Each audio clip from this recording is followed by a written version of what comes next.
Salut mes poulets, aujourd'hui on va encore parler d'un groupe américain, on va parler des Smashing Pumpkins. Pour les Smashing Pumpkins, c'est quoi? C'est un groupe de Chicago, c'est un groupe de rock alternatif. Autant les descriptions d'habitude je les aime pas trop, mais là rock alternatif c'est vraiment ce qui leur correspond le mieux. Il s'est formé en 87 par Billy Corgan, voici la photo, le chanteur et guitariste du groupe. On va pas citer tous les membres du groupe parce qu'il y en a eu 10 en tout, entre ceux qui sont présents que pour les lives et les autres. Mais je vais quand même vous citer les plus importants. Alors, on a James Iha, le guitariste, on a Darcy Wretzky, la bassiste, et Jimmy Chamberlain, le batteur du groupe. C'est le leader Billy Corgan qui apprend les bases de la guitare à James Iha alors qu'ils se rencontrent aux Beaux-Arts de Chicago et qui décident de fonder un groupe après s'être découvert une passion commune pour le même type de musique. Pour la bassiste du groupe, un soir, Billy Corgan, alors qu'il est dans un bar en train d'écouter de la musique, se prend la tête assez méchamment avec une jeune femme. Et après quelques noms d'oiseaux échangés, quelques insultes échangées, Billy se dit que ça pourrait être cool de l'avoir cette femme dans son groupe. Alors du coup, il lui file son numéro et lui dit de venir le lendemain pour passer des auditions. L'audition est une catastrophe, mais le groupe décide de quand même l'engager parce que Billy se dit que son caractère, ce serait sympa de l'avoir dans un groupe de rock. Le dernier membre à intégrer le groupe sera Jimmy Chamberlain, le batteur du groupe. Ils vont tout simplement le rencontrer dans un bar où Jimmy fait des sets de musique jazz. Bon, maintenant il faut un nom pour ce groupe. L'anecdote est assez folle d'ailleurs. Billy Corgan, le leader, va rêver une nuit du bassiste du groupe Kiss, ce type. Du coup, il aurait hurlé dans son rêve Joe Stummer, qui n'est autre que le leader du groupe The Clash. Joe Stummer is a drunk and smashing pumpkins. Billy Corgan va juste kiffer cette formulation et la retenir en tant que nom de son groupe. Eh bien, c'est avec ces bases que le groupe va sortir 12 albums tout au long de sa carrière. Et on va commencer par les influences du groupe. Bon, elles vont de Black Sabbath à Queen en passant par The Cure, donc c'est assez éclectique. Le groupe va passer 3 à 4 ans à écumer les bars et les petites salles de concert de Chicago pour se produire avant de sortir son premier album, Gish. C'est donc en 91 que le groupe passe en studio pour enregistrer son premier album Gish. L'album est un échec commercial, mais enfin ça va leur permettre de poser les bases du son des Smash. Bon, en même temps, ça aide pas vraiment, à vrai dire, de sortir son premier album en même temps que l'album Nevermind de Nirvana. Ça a pas dû les mettre sur de très bons rails, quoi. C'est d'ailleurs sûrement à cause de cet échec commercial que le groupe, et notamment Billy, vont traverser une phase de doute et de dépression. D'ailleurs, Billy va faire quelques séances de thérapie afin de s'en sortir, et c'est après avoir passé ce cap-là qu'il va être en mesure d'écrire tous les titres de l'album, le second album, Siamese Dream. C'est cet album qui les place clairement comme l'un des plus grands groupes de rock des années 90. Siamese Dream est considéré comme le chef-d'œuvre du groupe, avec des tubes comme Today, Sherbrooke, et je ne vais pas tous vous les citer. C'est un succès commercial avec plus de 4 millions d'albums vendus. C'est à ce moment-là que de nombreuses embrouilles vont voir le jour entre les différents membres du groupe. Billy Corgan aura une attitude tyrannique sur les sets de répétition. D'après la rumeur même, il ira jusqu'à enregistrer toutes les sessions de basse et de guitare, mettant clairement de côté les deux membres affectés du groupe, James et Darcy. Entre-temps, le batteur Jimmy est devenu héroïnomane et James, le guitariste, estime qu'il n'a pas la place qu'il mérite dans le groupe. Et voilà, ça s'embrouille un petit peu entre les différents membres du groupe. Darcy, a priori, essaye de maintenir le groupe et a le rôle plutôt d'une maman à cette période-là pour les autres membres. Du coup, la tournée se déroule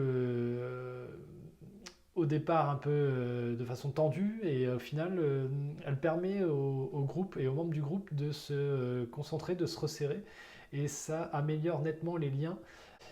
Par contre, la critique est assez sévère parce que la qualité du son en live est catastrophique et c'est pas du tout la qualité que les gens attendaient au sortir de l'album.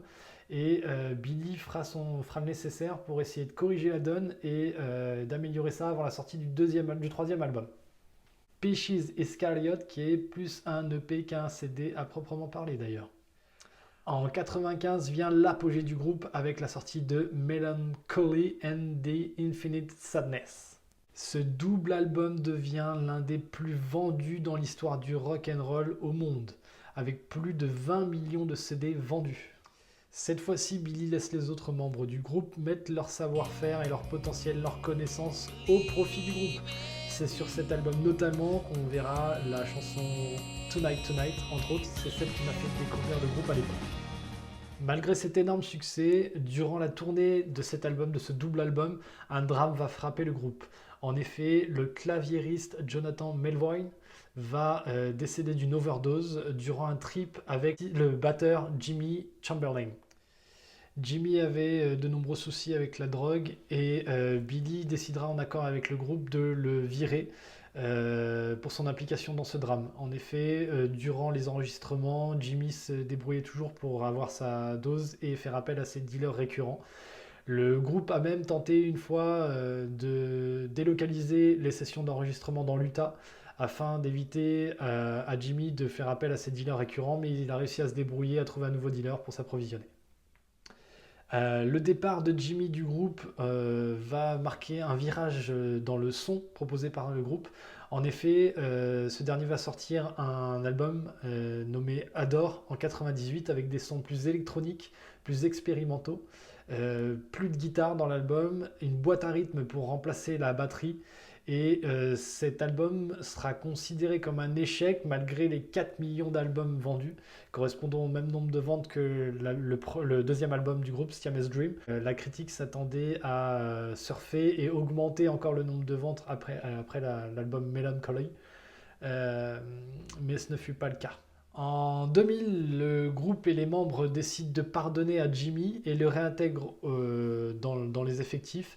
Cependant, c'est Darcy, la bassiste, qui décide de quitter le groupe sans vraiment d'explication. La rumeur dira qu'elle voulait avoir une carrière d'actrice qui n'a jamais marché. Mais du coup, on n'a pas trop d'autres explications sur ce départ.